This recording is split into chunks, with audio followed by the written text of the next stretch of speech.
विविध audio book, विविध कहानियाँ, विविध रंग। नमस्कार, हमारे YouTube चैनल में आपका स्वागत है। चलिए शुरू करते हैं। मुंशी प्रेमचंद की कहानी। दो बहनें। दोनों बहनें 2 साल के बाद एक तीसरे नातेदार के घर मिली और खूब रो धो कर खुश हुई तो बड़ी बहन रूपकुमारी ने देखा कि छोटी बहन राम दुलारी सिर से पांव तक गहनों से लदी हुई है। कुछ उसका रंग खुल गया है, स्वभाव में कुछ गरिमा आ गई है और बातचीत करने में ज्यादा चतुर हो गई है। कीमती बनारसी साड़ी और बेलदार उन्नावी मखमल के जंपर के उसके रूप को भी चमका दिया। वही राम दुलारी लड़कपन में सिर के बाल खोले फूहड़ सी इधर उधर खेला करती थी। अंतिम बार रूपकुमारी ने उसे उसके विवाह में देखा था, 2 साल पहले। तब भी उसकी शक्ल सूरत में कुछ ज्यादा अंतर न था। लंबी तो हो गई थी, मगर थी उतनी ही दुबली, उतनी ही फूहड़, उतनी ही मंदबुद्धि। जराजरा सी बात पर रूठने वाली, मगर आज तो कुछ हालत ही और थी। और जैसी कली खिल गई हो और इसने छिपा कहा रखा था। नहीं, आंखों को धोखा हो रहा है। ये रूप नहीं, केवल आंखों को लुभाने की शक्ति है। रेशम और मखमल और सोने के बल पर वो रूपरेखा थोड़े ही बदल जाएगी, फिर भी आंखों में समाई जाती है। 50 स्त्रियां जमा है, मगर ये आकर्षण, ये जादू और किसी में नहीं।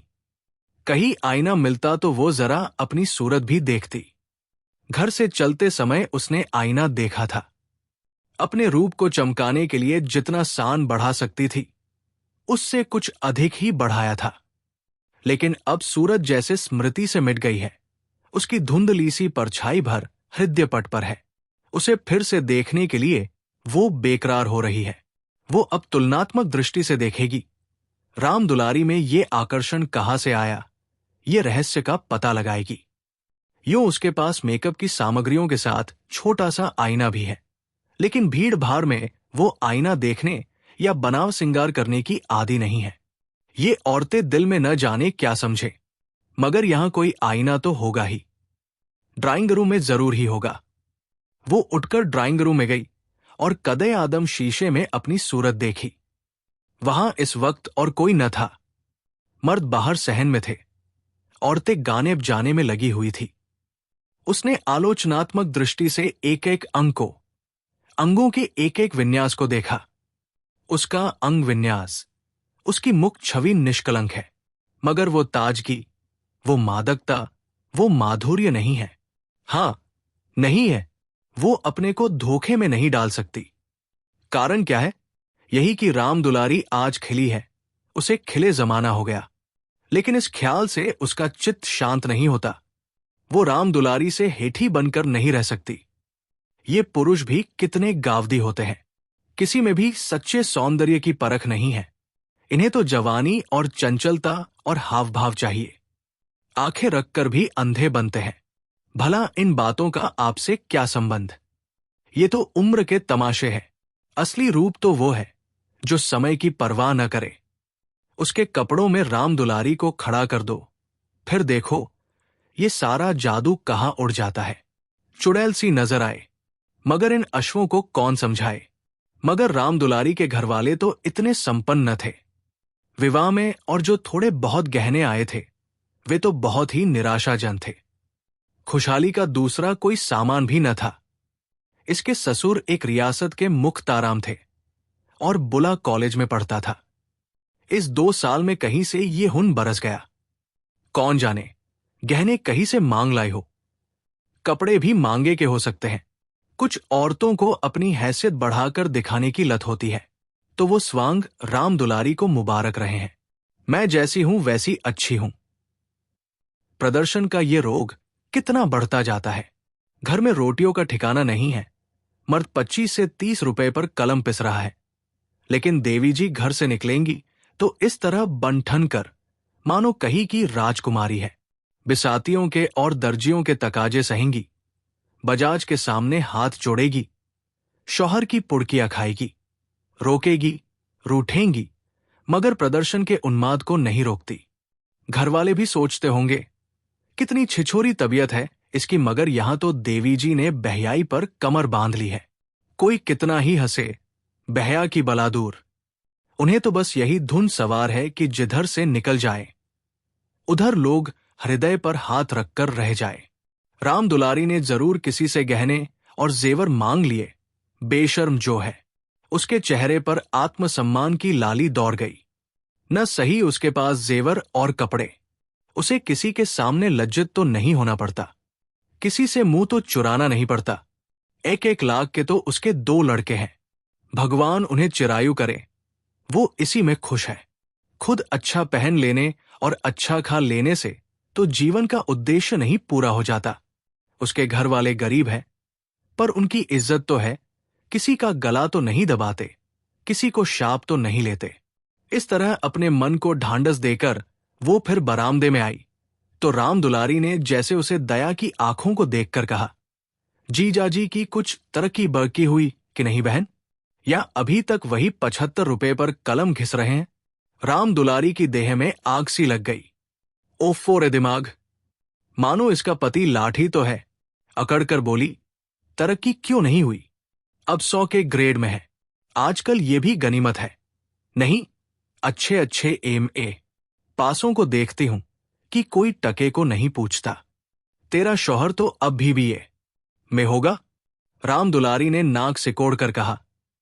उन्होंने तो पढ़ना छोड़ दिया बहन, पढ़कर औकात खराब करना था और क्या।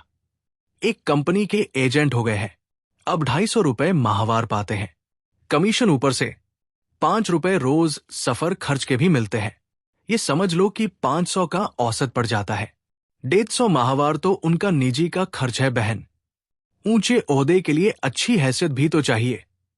350 बेदाग घर दे देते हैं, उसमें से 100 रुपए मुझे मिलते हैं। 250 में घर का खर्च खुशफैली से चला जाता है। MA पास करके क्या करते? रूप कुमारी इस कथन को शेख चिल्ली की दास्तान से ज्यादा महत्व नहीं देना चाहती, मगर राम दुलारी के लहजे में इतनी विश्वासोलादकता है कि वो अपनी निम्न चेतना में उससे प्रभावित हो रही है और उसके मुख पर पराजय की खिन्नता साफ झलक रही है।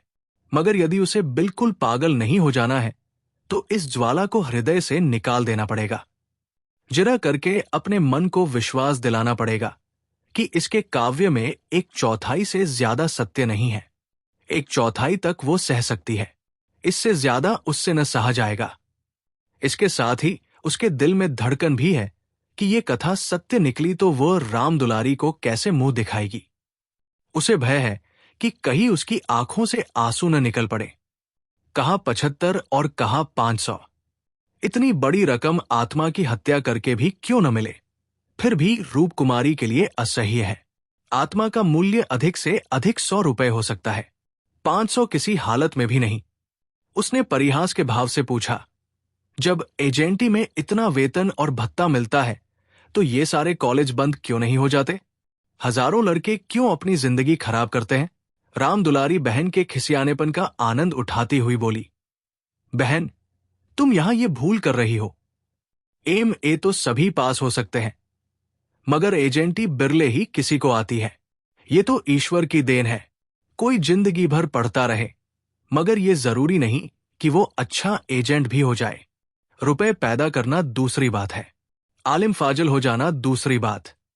अपने माल की श्रेष्ठता का विश्वास पैदा कर देना, ये दिल में जमा देना कि इतना सस्ता और टिकाऊ माल बाजार में मिल ही नहीं सकता, आसान काम नहीं है।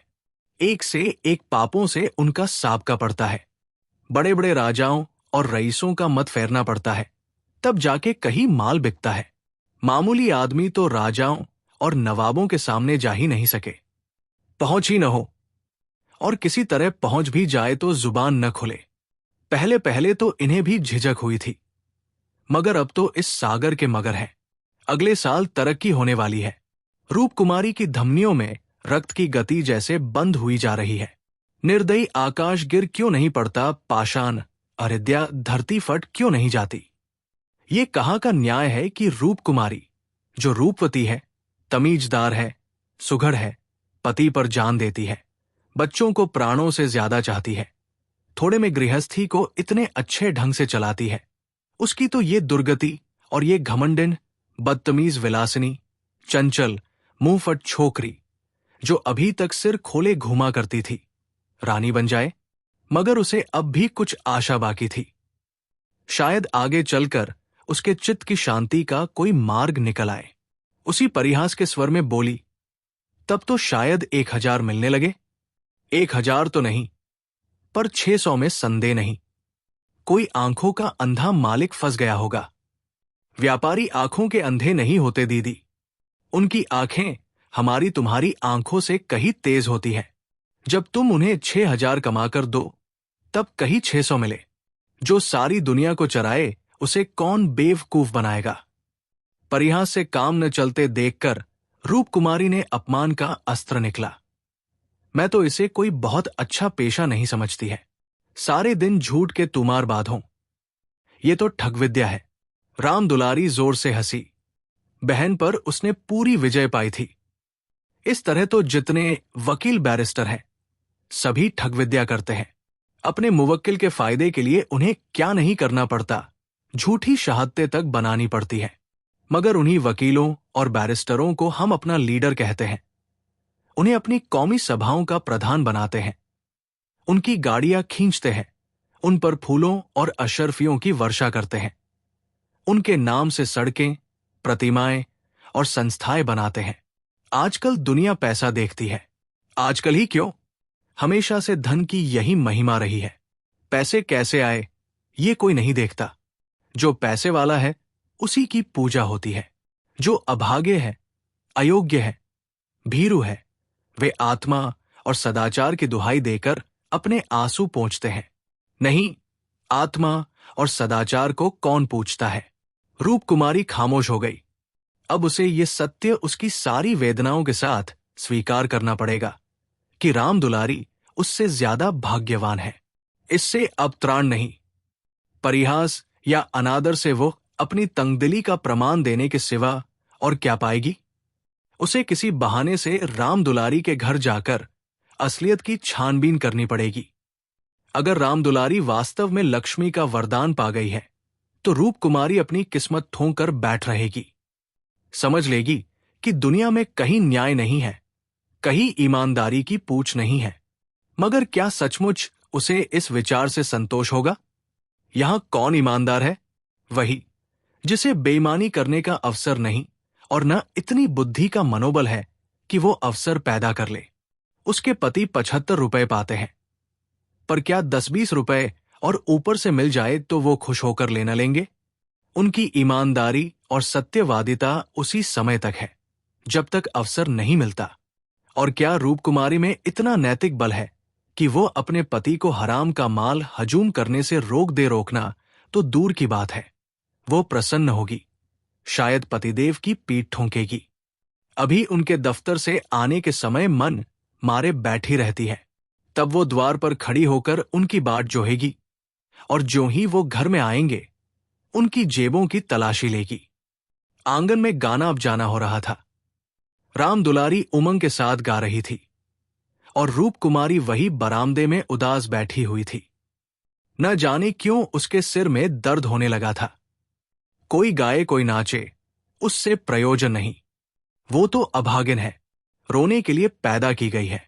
9 बजे रात को मेहमान रुखसत होने लगे। रूप कुमारी भी उठी, इक्का मंगवाने जा रही थी कि राम दुलारी ने कहा, इक्का मंगवाकर क्या करोगी बहन? मुझे लेने के लिए कार आती होगी। चलो 2-4 दिन मेरे यहां रहो, फिर चली जाना। मैं जीजाजी को कहला भेजूंगी, तुम्हारा इंतजार न करे। रूप कुमारी का ये अंतिम अस्त्र भी बेकार हो गया। राम दुलारी के घर जाकर हालचाल की टो लेने की इच्छा गायब हो गई। वो अब अपने घर जाएगी और मुंह ढांपकर पड़ी रहेगी। इस फटेहाल में क्यों किसी के घर जाए? बोली, नहीं, अभी तो मुझे फुर्सत नहीं है, बच्चे घबरा रहे होंगे, फिर कभी आऊंगी। क्या रात भर भी न ठहरोगी? नहीं। अच्छा बताओ, कब आओगी? मैं सवारी भेज दूंगी, मैं खुद कहला भेजूंगी। तुम्हें याद न रहेगी, साल भर हो गया, भूल कर भी याद न किया। मैं इसी इंतजार में थी कि दीदी बुलाए तो चलूं। एक ही शहर में रहते हैं, फिर भी इतनी दूर की साल भर गुजर जाए और मुलाकात तक न हो। रूप कुमारी इसके सिवा और क्या कहें कि घर के कामों से छुट्टी नहीं मिलती। कई बार उसने इरादा किया कि दुलारी को बुलाए, मगर अवसर ही न मिला। सहसा राम दुलारी के पति मिस्टर गुरुसेवक ने आकर बड़ी साली को सलाम किया। बिल्कुल अंग्रेजी सजधज, मुंह में चुरुट, कलाई पर सोने की घड़ी, आंखों पर सुनहरी ऐनक, जैसे कोई सिविलियन हो। चेहरे से जहानत और शराफत बरस रही थी। वो इतना रूपवान और सजीला है, रूप कुमारी को अनुमान न था। कपड़े जैसे उसकी देह पर खिल रहे थे। आशीर्वाद देकर बोली, आज यहां न होती तो मुझसे मुलाकात क्यों होती। गुरुसेवक हंसकर बोला, ये उल्टी शिकायत। क्यों न हो, कभी आपने बुलाया और मैं न गया? मैं नहीं जानती थी कि तुम अपने को मेहमान समझते हो। वो भी तो तुम्हारा ही घर है। राम दुलारी देख रही थी। मन में उससे ईर्ष्या रखते हुए भी वो कितनी वाणिमधुर, कितनी स्निग्ध, कितनी अनुग्रह प्रार्थिनी होती जा रही है। गुरुसेवक ने उदार मन से कहा, हां, अब मान गया भाभी साहब, बेशक मेरी गलती है। इस दृष्टि से मैंने विचार नहीं किया था। मगर आज तो मेरे घर रहिए। नहीं, आज बिल्कुल अवकाश नहीं है, फिर अभी आऊंगी। लड़के घबरा रहे होंगे। राम दुलारी बोली, मैं कितना कह के हार गई, मानती ही नहीं। दोनों बहनें कार की पिछली सीट पर बैठी। गुरुसेवक ड्राइव करता हुआ चला। जरा देर में उसका मकान आ गया। राम दुलारी ने फिर बहन से उतरने के लिए आग्रह किया, पर वो न मानी। लड़के घबरा रहे होंगे। आखिर राम दुलारी उससे गले मिलकर अंदर चली गई। गुरुसेवक ने कार बढ़ाई। रूप कुमारी ने उड़ती हुई निगाह से राम दुलारी का मकान देखा और वो ठोस सत्य एक शलाका की भांति उसके कलेजे में चुभ गया। कुछ दूर चलकर गुरुसेवक बोला, भाभी, मैंने तो अपने लिए अच्छा रास्ता निकाल लिया। अगर 2-4 साल इसी तरह काम चलता रहा तो आदमी बन जाऊंगा। रूप कुमारी ने सहानुभूति के साथ कहा, राम दुलारी ने मुझसे बताया था। भगवान करे जहां रहो खुश रहो, मगर जरा हाथ पैर संभाल के रहना। मैं मालिक की आंख बचाकर एक पैसा भी पाप समझता हूं भाभी। दौलत का मजा तो तभी है कि ईमान सलामत रहे। ईमान खोकर पैसे मिले तो या मैं ऐसी दौलत को त्याज्य समझता हूं। और आंख किसकी बचाओ? सब सिया सफेद तो मेरे हाथ में है। मालिक तो रहा नहीं, केवल उसकी बेवा है। उसने सब कुछ मेरे हाथ में छोड़ रखा है। मैंने उसका कारोबार संभाल न लिया होता तो सब कुछ चौपट हो जाता। मेरे सामने तो मालिक सिर्फ 3 महीने जिंदा रहे, मगर आदमी को परखना खूब जानते थे। मुझे 100 पर रखा और 1 महीने में 200 कर दिया। आप लोगों की दुआ से पहले ही महीने में मैंने 12,000 का काम किया। काम क्या करना पता है? रूप कुमारी ने बिना किसी उद्देश्य के पूछा। वही मशीनों की एजेंटी, तरह तरह की मशीनें मंगाना और बेचना। ठंडा जवाब था। रूप कुमारी का मनहूस घर आ गया। द्वार पर एक लालटेन टिमटिमा रही थी। उसके पति उमानाथ द्वार पर टहल रहे थे, मगर रूप कुमारी ने गुरुसेवक से उतरने के लिए आग्रह नहीं किया। एक बार शिष्टाचार के नाते कहा जरूर, पर जोर नहीं दिया, और उमानाथ तो गुरुसेवक से मुखातिब भी न हुए। रूप कुमारी को वो घर अब कब्रिस्तान सा लग रहा था, जैसे फूटा हुआ भाग्य हो। न कहीं फर्श, न फर्नीचर, न गमले, 2-4 टूटी टाटी तिपाइया, एक लंगड़ी मेज, 4-5 पुरानी पुरानी खाएं। यही उस घर की बिसात थी। आज सुबह तक रूप कुमारी इसी घर में खुश थी, लेकिन अब ये घर उसे काट खा रहा है। लड़के अम्मा अम्मा करके दौड़े, मगर उसने दोनों को झिड़क दिया। उसके सिर में दर्द है, वो किसी से न बोलेगी, कोई उसे न छेड़े। अभी घर में खाना नहीं पका। पकाता कौन? लड़कों ने तो दूध पी लिया है, किंतु उमानाथ ने कुछ नहीं खाया। इसी इंतजार में थे कि रूप कुमारी आए तो पकाए, पर रूप कुमारी के सिर में दर्द है। मजबूर होकर बाजार से पूरियां लानी पड़ेगी। रूप कुमारी ने तिरस्कार के स्वर में कहा, तुम अब तक मेरा इंतजार क्यों करते रहे?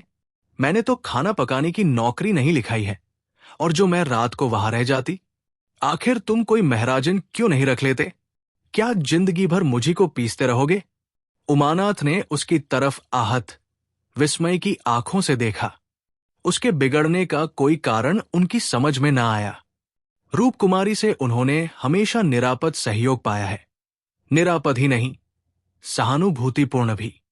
उन्होंने कई बार उससे महराजन रख लेने का प्रस्ताव खुद किया था, पर उसने बराबर यही जवाब दिया कि आखिर मैं बैठे बैठे क्या करूंगी?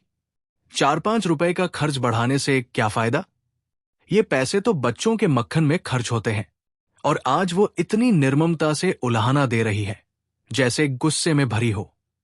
अपनी सफाई देते हुए बोले, महाराजन रखने के लिए तो मैंने खुद तुमसे कई बार कहा, तो लाकर रख क्यों न दिया? मैं उसे निकाल देती तो कहते, हां, ये गलती हुई, तुमने कभी सच्चे दिल से नहीं कहा। रूप कुमारी ने और भी प्रचंड होकर कहा, तुमने केवल मेरा मन लेने के लिए कहा। मैं ऐसी भोली नहीं हूं कि तुम्हारे मन का रहस्य न समझूं। तुम्हारे दिल में कभी मेरे आराम का विचार आया ही नहीं। तुम तो खुश थे कि अच्छी लौंडी मिल गई है, एक रोटी खाती है और चुपचाप पड़ी रहती है, महज खाने और कपड़े पर। ये भी जब घर की जरूरतों से बचे। 75 रुपया लाकर मेरे हाथ पर रखते हो, और ऊपर से सारी दुनिया का खर्च। मेरा दिल ही जानता है मुझे कितनी कतरव्योंत करनी पड़ती है, क्या पहनूं और क्या हो। तुम्हारे साथ जिंदगी खराब हो गई।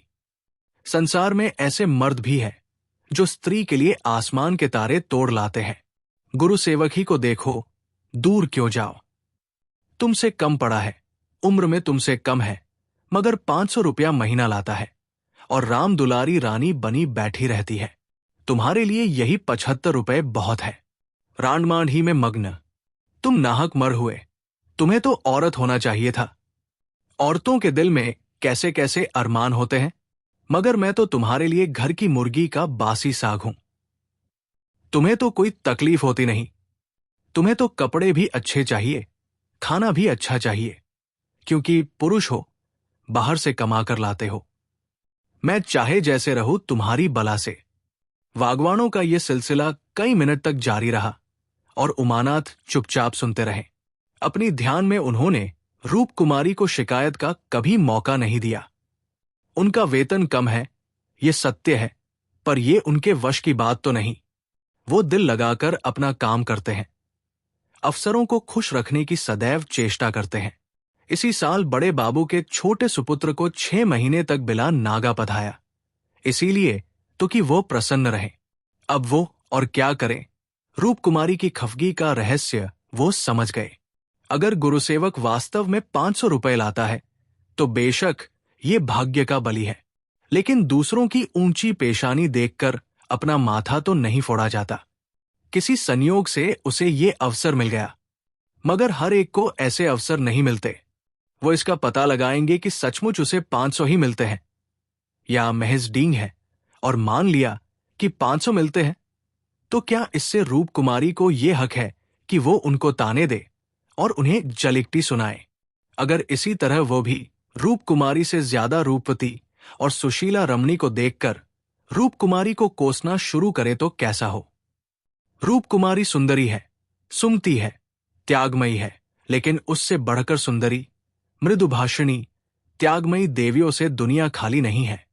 तो क्या इस कारण वो रूप कुमारी का अनादर करे? एक समय था जब उसकी नजरों में रूप कुमारी से ज्यादा रूपवती रमणी संसार में न थी, लेकिन वो उन्माद कब का शांत हो गया। भावुकता के संसार से वास्तविक जीवन में आए उन्हें एक युग बीत गया। अब तो विवाहित जीवन का उन्हें काफी अनुभव हो गया है। एक को दूसरे के गुणदोष मालूम हो गए हैं। अब तो संतोषी में उनका जीवन सुखी रह सकता है। मगर रूप कुमारी समझदार होकर भी इतनी मोटी सी बात नहीं समझती। फिर भी उन्हें रूप कुमारी से सहानुभूति ही हुई। वो उदार प्रकृति के आदमी थे और कल्पनाशील भी। उसकी कटु बातों का कुछ जवाब न दिया। शरबत की तरह पी गए। अपनी बहन के ठाठ देखकर एक क्षण के लिए रूप कुमारी के मन में ऐसे निराशाजनक, अन्यायपूर्ण, दुखद भावों का उठना बिल्कुल स्वाभाविक है। रूप कुमारी कोई सन्यासिनी नहीं, विरागिनी नहीं कि हर एक दशा में अविचलित रहे। इस तरह अपने मन को समझाकर उमानाथ ने गुरु सेवक के विषय में तहकीकात करने का संकल्प किया। एक सप्ताह तक रूप कुमारी मानसिक अशांति की दशा में रही। बात बात पर झुंझलाती, लड़कों को डांटती, पति को कोसती, अपने नसीबों को रोती। घर का काम तो करना ही पड़ता था, लेकिन अब इस काम से उसे आनंद ना आता था। बेगार सी टालती थी। घर की जिन पुरानी पुरानी चीजों से उसका आत्मीय संबंध सा हो गया था, जिनकी सफाई और सजावट में हर वक्त रहा करती थी, उनकी तरफ अब आंखें उठाकर भी न देखती। घर में एक ही खिदमतगार था। उसने जब देखा वही घर की तरफ से खुद ही लापरवाह है, तो उसे क्या गरज थी कि सफाई करता। जो चीज जहां पड़ी थी वही पड़ी रहती, कौन उठाकर ठिकाने से रखे। बच्चे मां से बोलते डरते थे और उमानात तो उसके साये से भागते थे।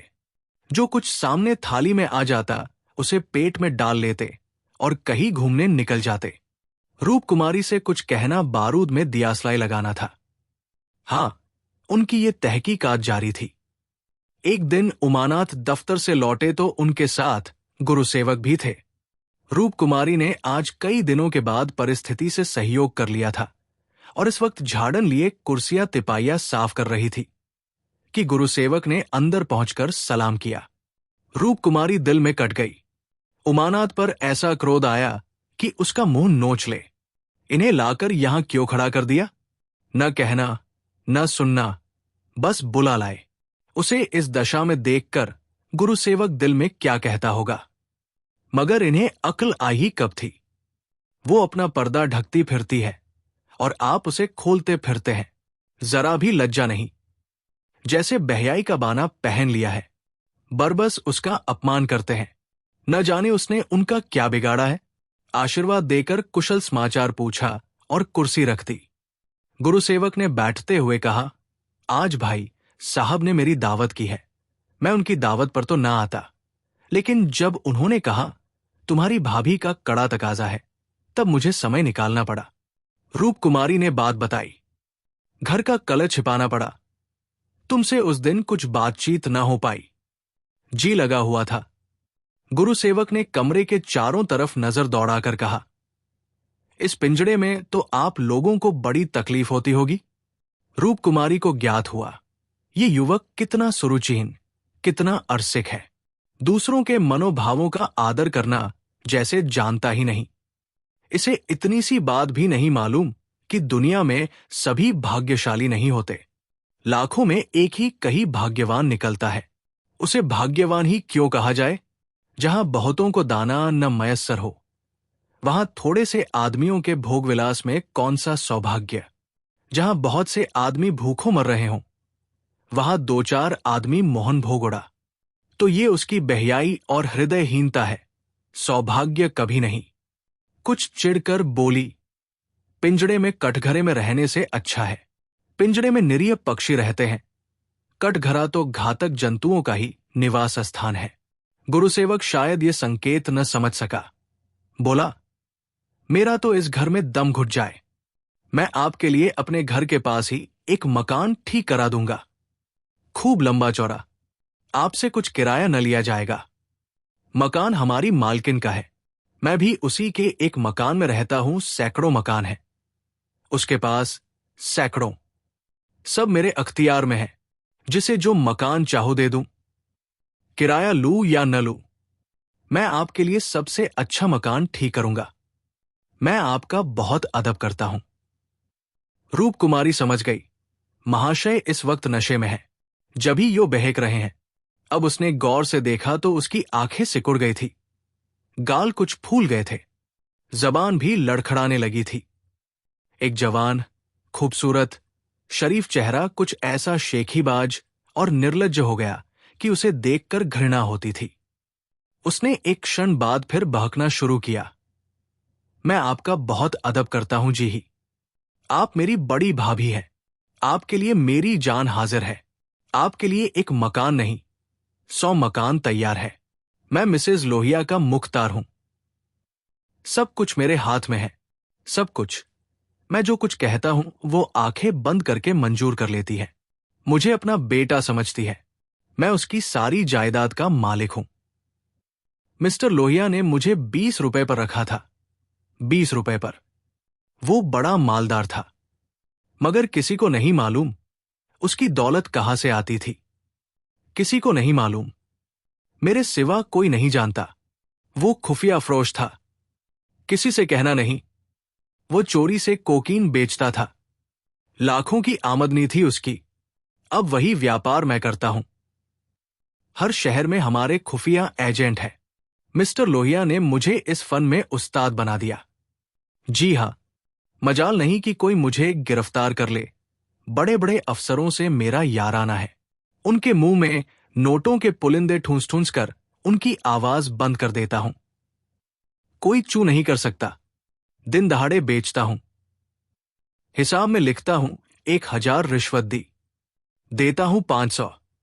बाकी यारों का है। बेदरेग रुपए आते हैं और खर्च करता हूं। बुघिया को तो राम नाम से मतलब है। 70 चूहे खाके अब हज करने चली है। कोई मेरा हाथ पकड़ने वाला नहीं, कोई बोलने वाला नहीं। जेब से नोटों का बंडल निकालकर, ये आपके चरणों की भेंट है। मुझे दुआ दीजिए कि इसी शान से जिंदगी कट जाए। जो आत्मा और सदाचार के उपासक है, उन्हें कुबेर लाते मारता है। लक्ष्मी उनको पकड़ती है जो उसके लिए अपना दीन और ईमान सब कुछ छोड़ने को तैयार है। मुझे बुरा न कहिए, मैं कौन मालदार हूं। जितने धनी हैं वे सब के सब लुटेरे हैं। पक्के लुटेरे, डाकू। कल मेरे पास रुपए हो जाए और मैं एक धर्मशाला बनवा दूं, फिर देखिए मेरी कितनी वाहवाह होती है। कौन पूछता है मुझे दौलत कहां से मिली। जिस महात्मा को कहिए बुलाकर उससे अपनी प्रशंसा करवा लूं। मिस्टर लोहिया को महात्माओं ने धर्मभूषण की उपाधि दी थी।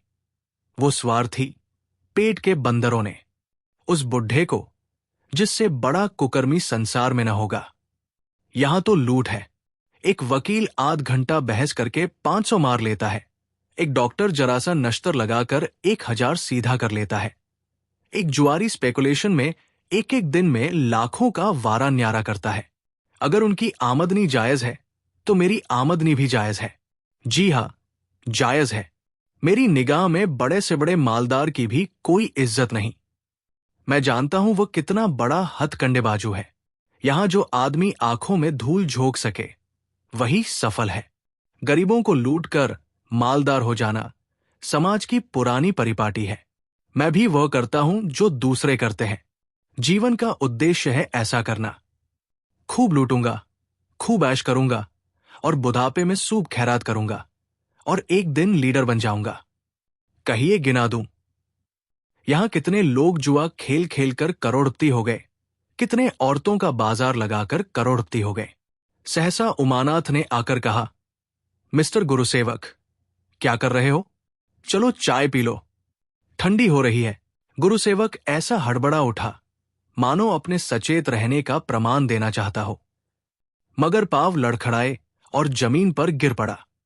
फिर संभल कर उठा और झूमता झूमता ठोकरे खाता बाहर चला गया। रूप कुमारी ने आजादी की सांस ली। यहां उसे बैठ बैठे हौले दिल सा हो रहा था। कमरे की हवा जैसे कुछ भारी हो गई थी। जो प्रेरणाएं कई दिन से अच्छे अच्छे मनोहर रूप भरकर उसके मन में आ रही थी, आज उसे उनका असली वीभत्स घिनौना रूप नजर आया। जिस त्याग, सादगी और साधुता के वातावरण में अब तक उसकी जिंदगी गुजरी थी, उसमें इस तरह के दावपेंच, छलकपट और पतित स्वार्थ का घुसना बिल्कुल ऐसा ही था जैसे किसी बाग में सांडों का एक झुंड घुस आए। इन दामों व दुनिया की सारी दौलत और सारा ऐश खरीदने को भी तैयार न हो सकती थी। नहीं, अब राम दुलारी के भाग्य से अपने भाग्य का बदला न करेगी। वो अपने हाल में खुश है। राम दुलारी पर उसे दया आई, जो भोगविलास की धुन और अमीर कहलाने के मोह में अपनी आला का सर्वनाश कर रही है। मगर वो बेचारी भी क्या करे? और गुरुसेवक का भी क्या दोष है? जिस समाज में दौलत पुछती है, जहां मनुष्य का मोल उसके बैंक अकाउंट और टीमटाम से आका जाता है, जहां पग पग पर प्रलोभनों का जाल बिछा हुआ है और समाज की कुव्यवस्था आदमी में ईर्ष्या, द्वेष, अपहरण और नीचता के भावों को उकसाती और उभारती रहती है, गुरुसेवक और राम दुलारी उस जाल में फंस जाए, उस प्रवाह में बह जाए तो कोई अचरज नहीं। उसी वक्त उमानाथ से आकर कहा, गुरु सेवक यहां बैठा बैठा क्या बहक रहा था। मैंने तो उसे विदा कर दिया। जी डरता था कहीं पुलिस उसके पीछे न लगी हो, नहीं तो मैं भी गेहूं के साथ घुन की तरह पिस जाऊं। रूप कुमारी ने क्षमा प्रार्थी नेत्रों से उन्हें देखकर जवाब दिया। वही अपनी खुफिया फरोशी की डींग मार रहा था। मुझे भी मिसेज लोहिया से मिलने को कहा गया।